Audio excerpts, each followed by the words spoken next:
Welcome, everyone. This is the IABA General Session with Everest. My name is Zoe, and I will be presenting for you all today. Um, so I thought I'd start with just a little bit about Everest. Everest is a global leader in the reinsurance and insurance industry. We also have a ILS vehicle called Mount Logan, which is another company. It's registered as a collateralized insurer in Bermuda. Um, so that's another company that's also a part of like the Everest group. And Everest has many locations, so office locations in 9 countries.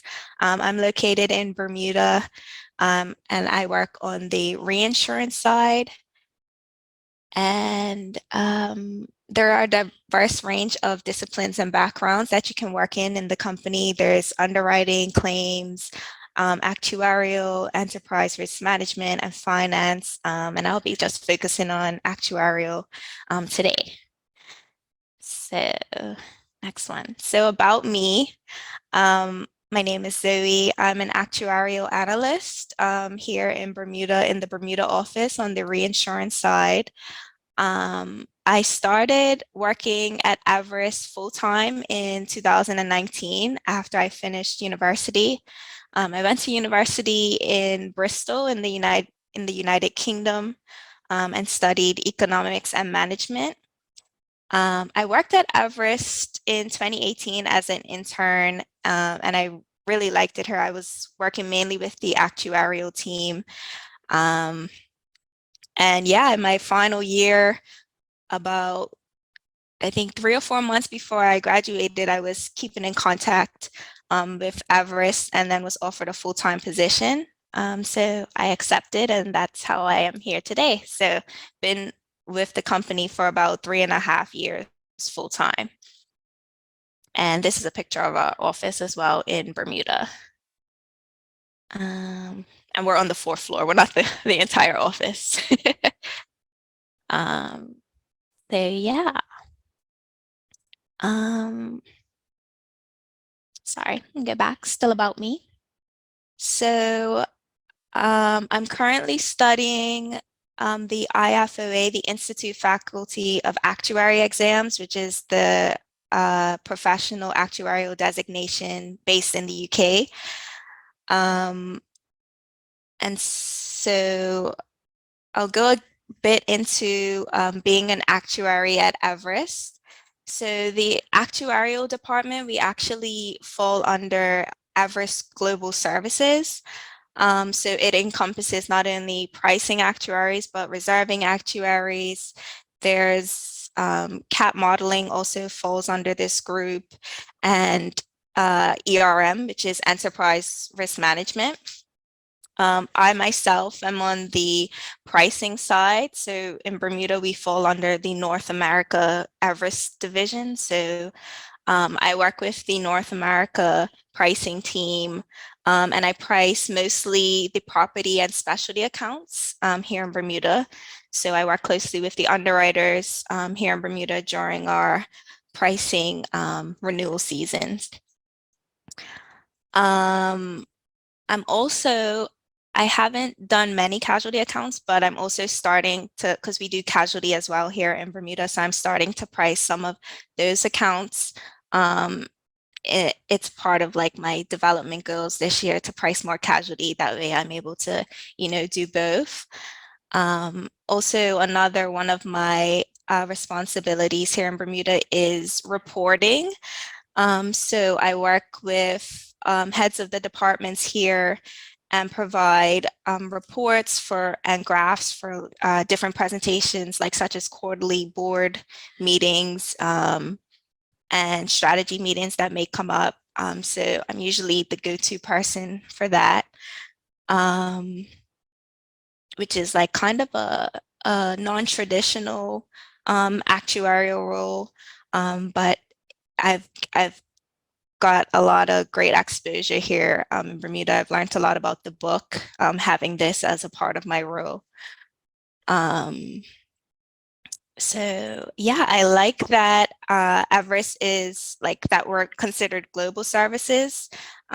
So that it means if, if I was interested in exploring ERM or reserving, or even like pricing another line of business that may not be written predominantly in Bermuda, it might be written in the States. I'm able to do that. So I could like discuss with my manager and we could find a way to set that up or get me experience with that.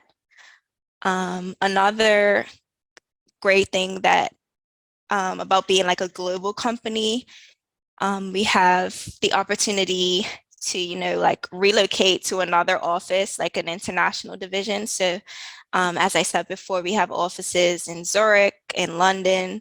Um, I think it was 15 offices in the States.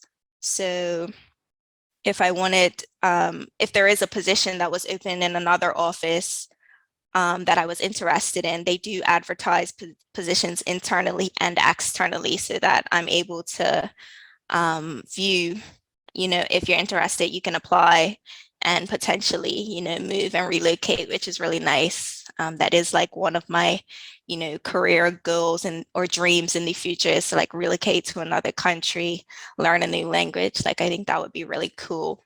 As much as I do love, Bermuda and the sun, it's nice to, explore new cultures and stuff like that. Um, what else can I tell you? Another event that we have yearly that the actuaries is the actuarial summit. So every summer, usually the end of July, we all go to the Warren, New Jersey office and we have a summit. So the different actuarial teams, so like CAP modeling, ERM, pricing, analytics and reporting, we all do like presentations, giving updates on the projects that we have going on during the year or that they're currently doing. And then it also gives a chance to like meet your colleagues in person. So I attended one when I first started, and then the next 2 years they were online because of COVID. And then I was at a live one last year, which was really nice. So it gives you a chance to like meet the actuaries from the European countries, and then also from the States. So it's nice to um, be able to see everybody in person who you've kind of been talking to or training with over Teams. Um, yeah, I think I can go to the next slide now. All right, so Everest's commitment to professional development.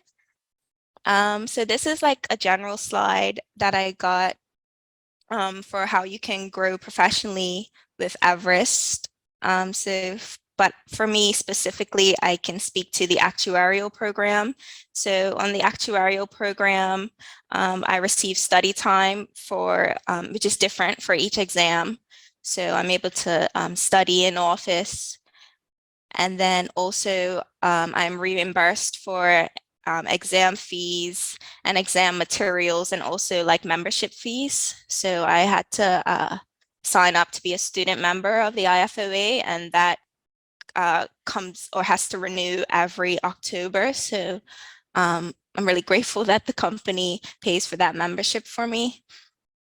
Also, there are courses also, as you pass exams, you receive a salary increase, which changes depending on what exam it is. Um, and from the slide, you can also see you can do designations that are maybe like non-actuarial. So Everest like has an association with the institute. So there are courses, and if there's designations that you want to do through the institutes, like the Associates in Reinsurance, which is the ARE, or the CPCU, you can do those as well if you get permission from your manager. Um, What else can I tell you?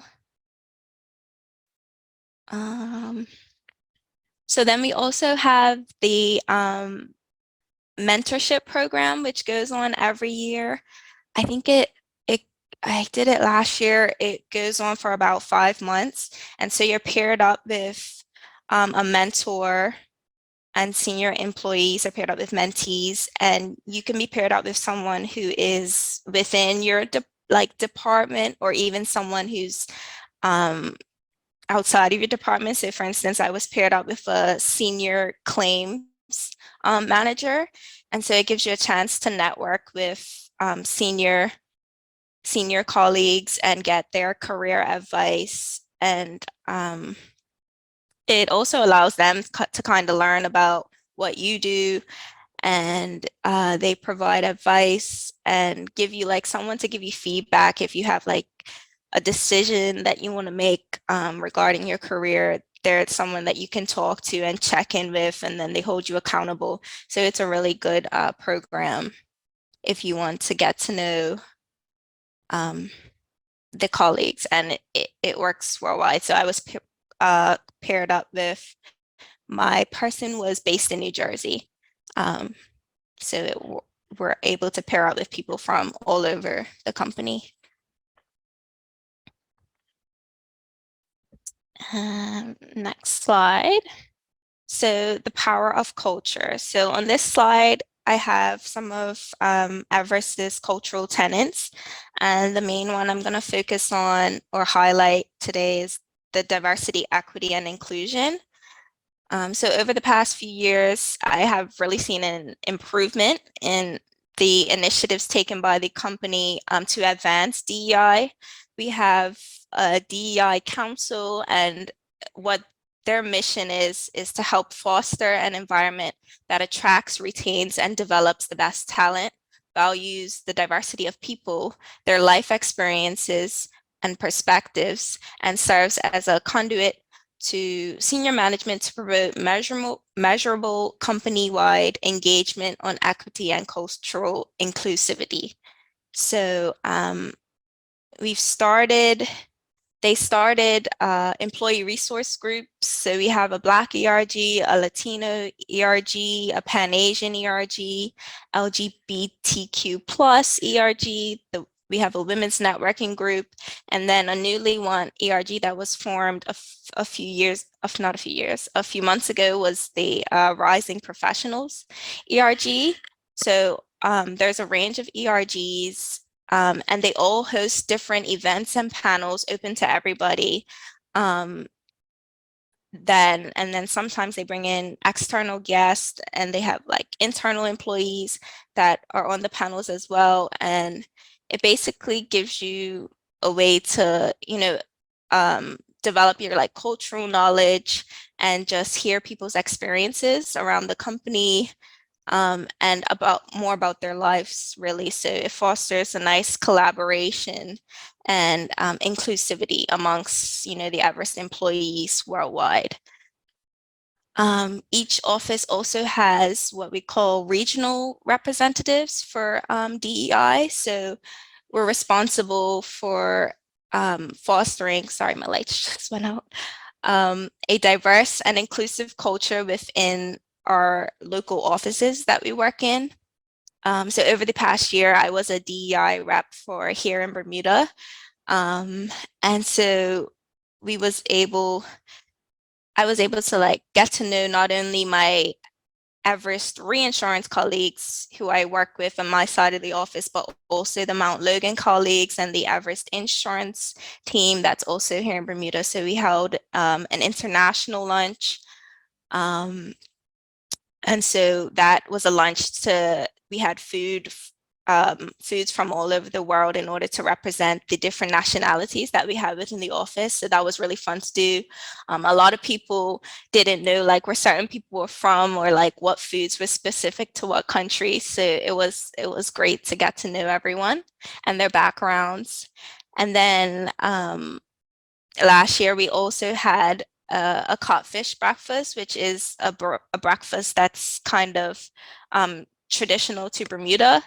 Um, So many employees who hadn't had it before, and we even had some visitors from the Warren office who came down. They hadn't like ever heard of codfish, so and they enjoyed it.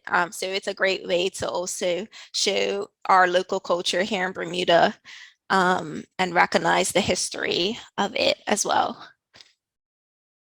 Um, so yeah, the last thing I wanted to touch on is Everest's charitable outreach, so the ECO organization. So they bring volunteer opportunities to employees all around the world.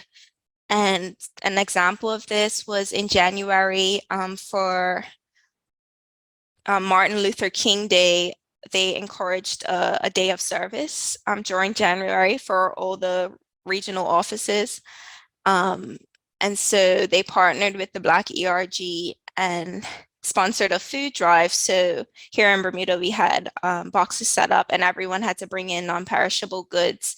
And then at the end of the week, once everybody had brought in their goods, we donated those goods to a local food bank here in Bermuda. Because after the holiday season, food banks are usually depleted. So that was really good. And then there's also Everest Cares, which is a charitable giving program that Everest has. So they partner with 27 charitable organizations. And then if you have an organization that you know about that you would like to be on the list, you can write in and they'll add that to the list. And basically for any employee donation that you make, the company will match it dollar for dollar.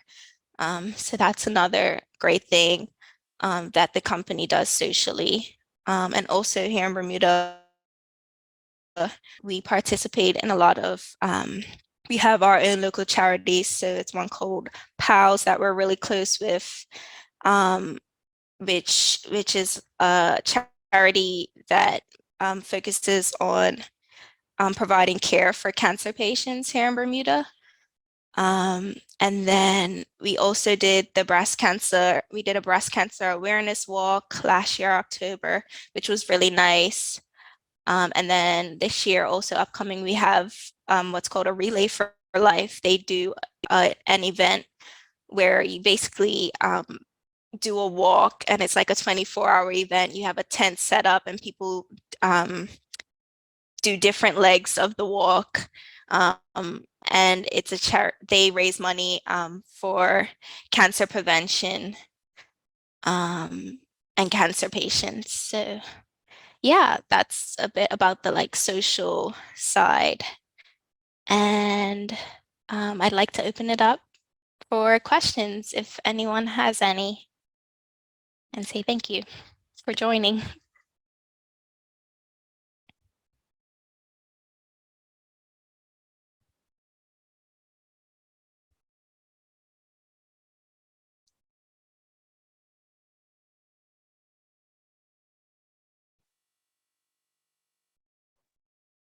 Zoe, what was training like when you first started? So for me, it was I kind of did my pricing training a little bit later once I started, and it was mainly over Teams. So I was trained by the people in New Jersey. So I was um, walked through the different like pricing models that we have, um, and given like an example. And then I also worked with my manager here. I worked with her on different accounts. So it was kind of a lot of like hands-on training. And then I was also given stuff to do and they would peer review and I would go to with questions. So yeah, I can't really speak to the specifics in New Jersey. Um, but yeah, here in Bermuda, I was kind of like sitting next to my manager and trained that way because it's only three of us here on the team. Um, so yeah. Hi, Zoe. I wanted to ask about sponsorships for international students. I know obviously you work out of the Bermuda office. Mhm. But if I was an international student who wanted to work in the US, would the company be able to sponsor their work visa? Is that something that Everest would do? I don't think that Everest sponsors visas at this point. But if that does change, I can let you know, but I don't think they do so at this time. Okay, thank you.